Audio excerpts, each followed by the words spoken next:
Hi guys, we're getting towards the end of the reveal day of the new Ford GT here at NIAS, the Detroit Auto Show. And having spent most of the day looking at this car, because quite frankly it is absolutely gorgeous, I wanted to focus on a couple of details and just sort of get your thoughts. I think really this is going to be one of the cars to watch. It's probably still a year and a half away or so from launch, but it's just amazing. It looks so good. I was a bit worried after the 2005 version of the Ford GT whether they would be able to release something that would be quite as awesome looking, and I think they've really outdone themselves.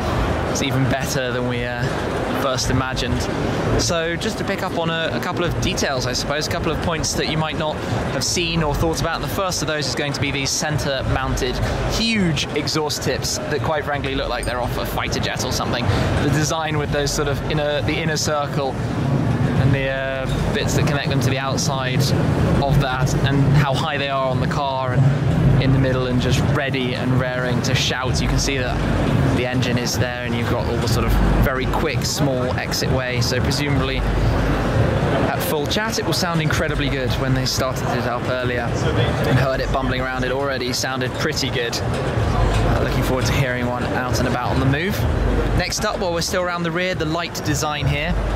I think it's really cool how they've got that same design like the exhaust tip going on just around the side of the lights, and even the little GT logo there as well. Look really cool, sticking out through the paintwork under the spoiler there. So as we head round, we're going to be able to see how you can look all the way through the car down those side panels. Aerodynamics fully at work. And you can see clean on through, and imagine how the air channels itself through and then to the spoiler at the rear. And that's actually going to bring me neatly onto those door mirrors. Just look at that. I'm not sure they can make it through to production, especially in Europe, like that, but with that very small little arm coming up from the door and then the tiny mirrors. They look incredibly cool though, the way they hang out like that over the side, which is really awesome. Now we're around the front, the headlights. See the GT badge again on top of the lower light. Very funky design. Similar sort of shape and style to the earlier Ford GT, but a lot going on in there, which is very cool. We've got the vents through the centre of the bonnet there. You can see how they pull the air in through the bottom and up through the vents and out over the side of the car and then through the back. It's all very neatly slung together. Pretty cool right there.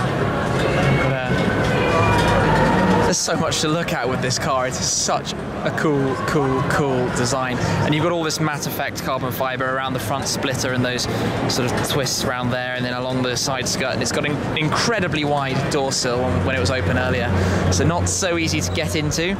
Got Brembo ceramics going on as well. And it's just so low, sleek in its design, which is really cool. More carbon fibre, more of the matte effect carbon fibre over the rear by the engine bay up there too. I can't wait for this car to come out.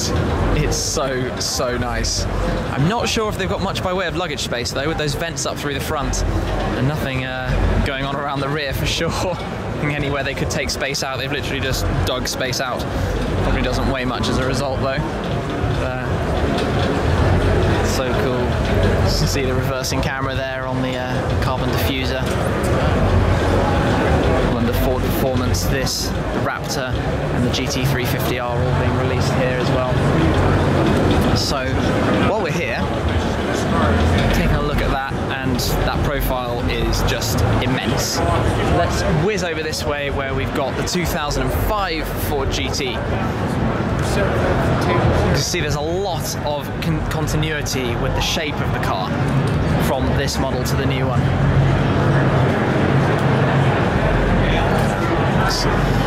These always looked really good, didn't they?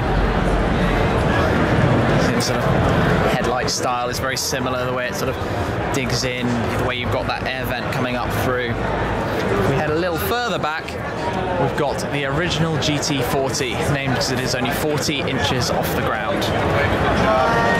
It's amazing how such a similar design can transfer so far forward in time. Not that much has changed. And you've gone from this to that incredible looking car over there. What a amazing history of cars, I suppose. Brilliant to see and great to be here as part of Ford at Nyas, because I think pretty much they nailed it with this car. Definitely my favourite of the show. And I'm really looking forward to them coming out and hitting the roads and being able to film a little bit more by way of content with it.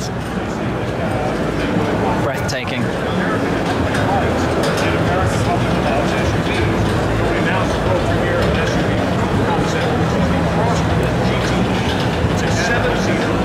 Anyway, there we go. The new Ford GT, some random details you might not have spotted. Taking a look also out to the older Ford GT and the GT40 as well. So thank you very much for watching. Make sure you check out the other videos, the unveil of this car, hearing it driving around earlier, a few more.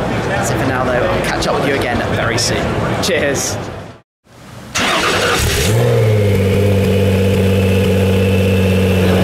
Then the car looks absolutely fantastic in the bright red on the Acura stand here.